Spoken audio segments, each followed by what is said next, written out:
ये कहानी है सीढ़ियों की आखिरी मंजिल। भाग्य से नहीं, मंजिल से डर लगता है। दिल्ली की एक घनी आबादी वाली बस्ती में एक 5 मंजिला पुरानी बिल्डिंग थी। नाम था सरस्वती सदन। बिल्डिंग बाहर से तो एकदम सामान्य लगती थी। नीचे दूध वाले की दुकान, बगल में जूस सेंटर, सामने नल के पास बैठी औरतें, लेकिन अंदर की सीढ़ियां कुछ और ही कहती थी। पिछले 3 महीनों में वहां से 3 लोग गायब हो चुके थे, बिना कोई शोर, बिना कोई चीख और बिना कोई निशान छोड़े। हर बार कहानी एक सी थी। लाइट चली गई, लिफ्ट बंद थी और आदमी सीढ़ियों से ऊपर गया, बस गया और फिर कभी वापस नहीं आया। पुलिस आई, पूछताछ हुई, लोगों ने मिलकर छानबीन भी की, पर कोई सुराग नहीं मिला। सीसीटीवी बस लिफ्ट तक ही फुटेज देता था। सीढ़ियां हमेशा डार्क जोन में रहती थी। ना कैमरा, ना रोशनी और ना कोई गवाह। लोगों ने एक दूसरे से बात करना तक बंद कर दिया था, खासकर रात के वक्त तो कोई ऊपरी मंजिल की ओर देखने से भी डरता था। इसी बीच बिल्डिंग में एक नई किराएदार आई, दृष्टि दुबे। उम्र 28 साल, एक तेज दिमाग वाली फ्रीलांस जर्नलिस्ट। उसका फ्लैट था 4थी मंजिल पर। उसने अपने एक पत्रकार दोस्त से इस बिल्डिंग की कहानियां सुनी थी और इसलिए जानबूझकर यहाँ रहना चुना था। उसके लिए ये किसी स्टोरी की खोज नहीं, बल्कि एक जिद थी। या तो सच सामने लाना है या खुद उसका हिस्सा बन जाना है। दृष्टि शुरू में चुप रही, लोगों को समझने की कोशिश करती रही, लेकिन जैसे जैसे दिन बीतते गए उसे महसूस हुआ कि इस बिल्डिंग में कुछ बहुत गलत है, कुछ ऐसा जो नजर नहीं आता पर हर वक्त मौजूद रहता है। एक रात लाइट चली गई, लिफ्ट हमेशा की तरह बंद हो गई। दृष्टि नीचे दूध लेने गई थी। वापस लौटते वक्त उसे सीढ़ियों से ही ऊपर जाना पड़ा।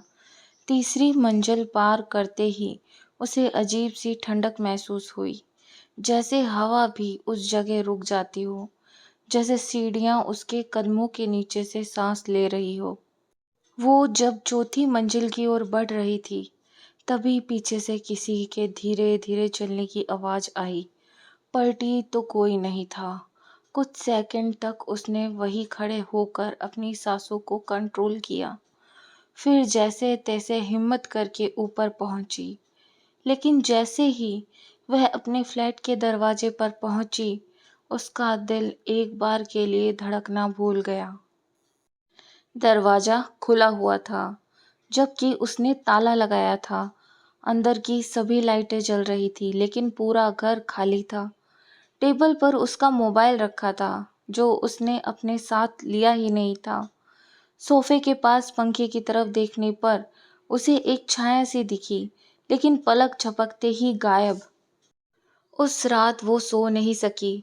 सुबह होते ही उसने पुलिस से बात की, पर पुलिस अब तक की 3 गुमशुदगियों को यह कहकर टाल दिया, खुद से भाग गए।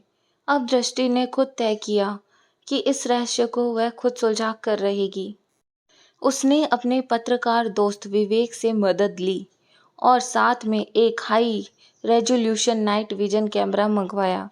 उसे तीसरी मंजिल के फ्लैट की बालकनी में कैमरा लगवाया, ठीक सामने की सीढ़ियों को रिकॉर्ड करने के लिए।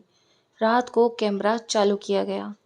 अगली सुबह कैमरे की फुटेज देखने पर दृष्टि के रोंगटे खड़े हो गए। रात 2:33 एक आदमी सीढ़ियों से ऊपर जा रहा था, लेकिन जैसे ही वो चौथी और 5वीं मंजिल के बीच की अंतिम सीढ़ी पर पहुंचा, उसका शरीर धीरे धीरे हवा में घुलने लगा, ऐसा जैसे धुआं बनकर गायब हो गया हो।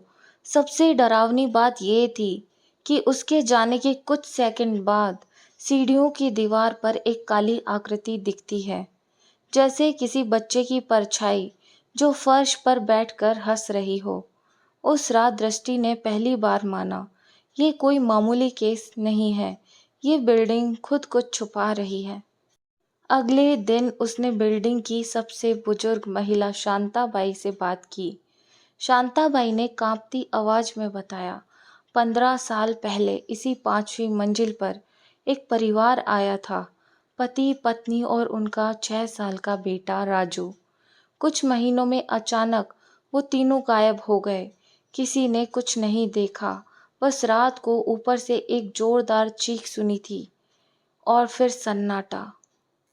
तब से जो भी 5वीं मंजिल गया वापस नहीं आया। उस रात दृष्टि ने खुद तय किया, वो 5वीं मंजिल तक जाएगी। रात को 2:15 पर वो कैमरा ऑन करके लाइट्स बंद करके सीढ़ियों से ऊपर चली गई। तीसरी से चौथी मंजिल तक सब कुछ सामान्य था, लेकिन चौथी से 5वीं की सीढ़ियां चढ़ते ही उसे ऐसा लगा जैसे कोई उसकी पीठ पर बैठ गया हो।